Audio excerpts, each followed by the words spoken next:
Magandang araw mga ka-horror at welcome back nga po palang muli sa aking channel. Nandito na naman nga pala tayo sa bagong episode ng Kwentong Agimat at Anting-Anting. Bali sa video nga palang ito mga ka-horror ay bibigyan natin ng pansin yung video na in-upload ni Maestro Lotus Agimat sa kanyang YouTube channel. Bali yung video nga pala na in-upload ni Maestro Lotus Agimat ay naglalaman ng isang testingan ng kanyang gamit. At ang kakaiba rito ay meron siyang ka-video call na kung saan ito ay si Tatay na sinasabing isang miyembro ng grupo ng Tres Mundo. Dito nga rin sa video na ito mga ka-horror ay makikita natin na nagkasundo itong si Maestro Lotus Agimat at si Tatay na miyembro ng Tres Mundo, na kung saan ay babaklasan ng bisa ni Tatay ang agimat o anting-anting na R72. At after niya itong baklasan ng bisa ay tetestingin naman ito ni Maestro Lotus Agimat. At dito ay makikita natin kung tatalaba ang panudla o pagbaklas ng bisa ni Tatay o mas mananaig ang lakas ng R72 ni Maestro Lotus Agimat. May mga ilang rin taong naniniwala o sumusuporta kay Maestro Lotus Agimat ang nag-comment doon sa huling video na in-upload natin sa YouTube. At sila nga ay nagre-request na kung pwede daw ay bigyan natin ng reaction video itong in-upload ni Maestro Lotus Agimat na ito. Pero bago natin bigyan ng reaction ng video ni Maestro Lotus Agimat ay panoorin muna natin ang konting clip na kung saan ay aktual ng ginamitan ng tudla o binaklasan ni Tatay ang bisa ng R72 ni Maestro Lotus Agimat.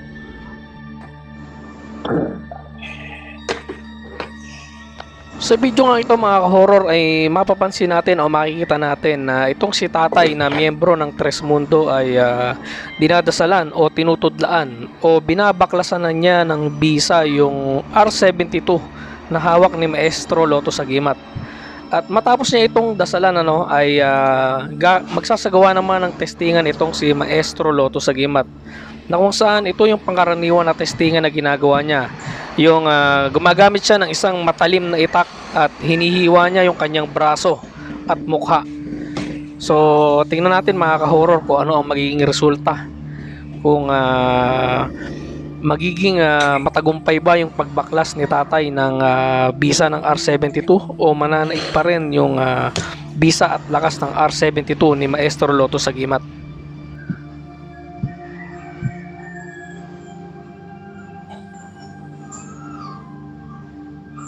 Oh, sige. Ilulubog po natin sa tubig, tay. Meron din po ako tubig dito. Oh. Di ba ito, ipapakita ko po yung tubig. Sige lang. Ito po yung tubig na Okay. Sige. di ba nilubog ko po sa tubig.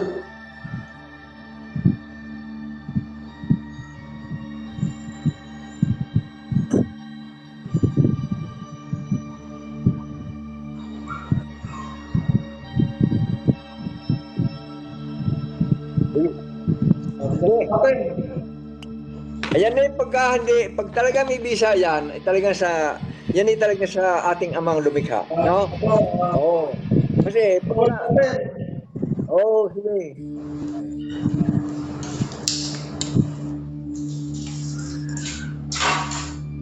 Diba?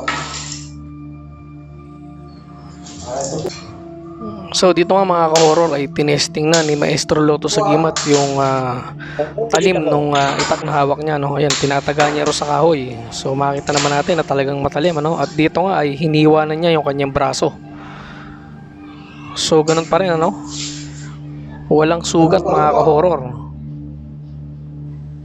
At ito naman ay yung sa mukha naman niya hiniwa yung itak, pero mukhang hindi rin tumalab yung talim nung itak. So ibig sabihin lang ay Di ba, Hindi matagumpay yung naging pagbaklas ni tatay nung bisa ng R72 ay talagang ano yan.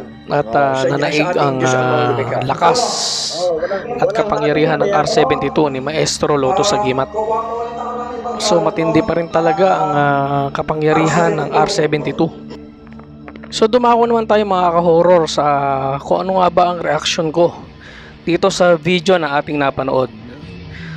Doon nga sa ginawang pagbaklas o pagtudla ni tatay sa gamit ni Maestro Lotus Agimat ay wala naman akong nakitang masama.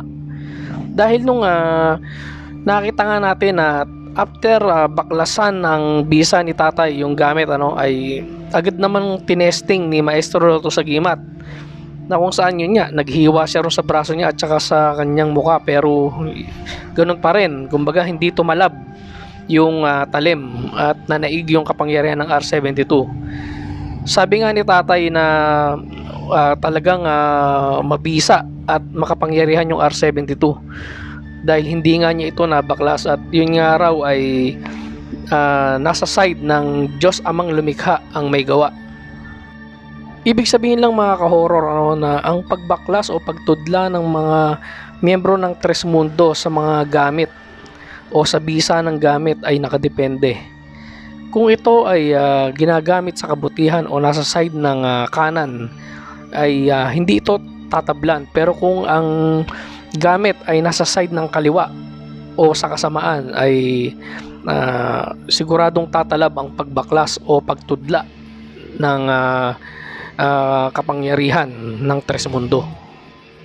Madagdag ko lang mga ka-horror sa tingin ko lang mas maganda sana itong kinalabasan ng video na ito kung dun pa lang sa simula ng bago ginawa yung pagbaklas at pagtesting ni Maestro Lotus Agimat sa R72 ay nagpakilala muna sana itong si tatay kumbaga sinabi niya kung ano yung pangalan niya o kung meron siyang alias sa grupo ng Tres Mundo.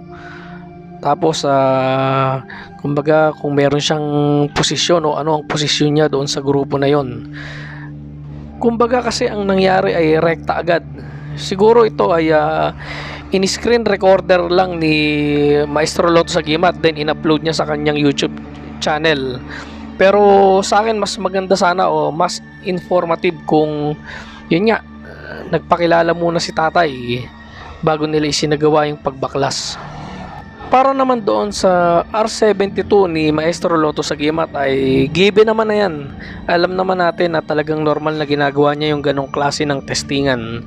At open din naman siya na ipatesting o ipasubok yung kanyang R72 sa ibang tao. At ang isa pa sa magandang nangyari dito sa testingan na ito ay maayos at maganda yung naging komunikasyon ni Maestro Lotus Agimat at ni tatay. Kumbaga isang friendly testingan ang nangyari. Walang samaan ng loob. Kung ano ang maging resulta ay tanggapin na lang.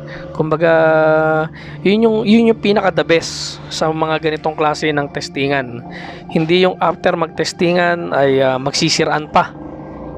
Kumbaga nagpapataasan ng pride o nagpapataasan ng ihi. So sana doon sa mga susunod na magiging testingan ng magkaibang grupo ay tulad din ito. So kung ano yung maging resulta ay magkaibigan pa rin sa huli. So ano sa palagay niyo mga ka-horror?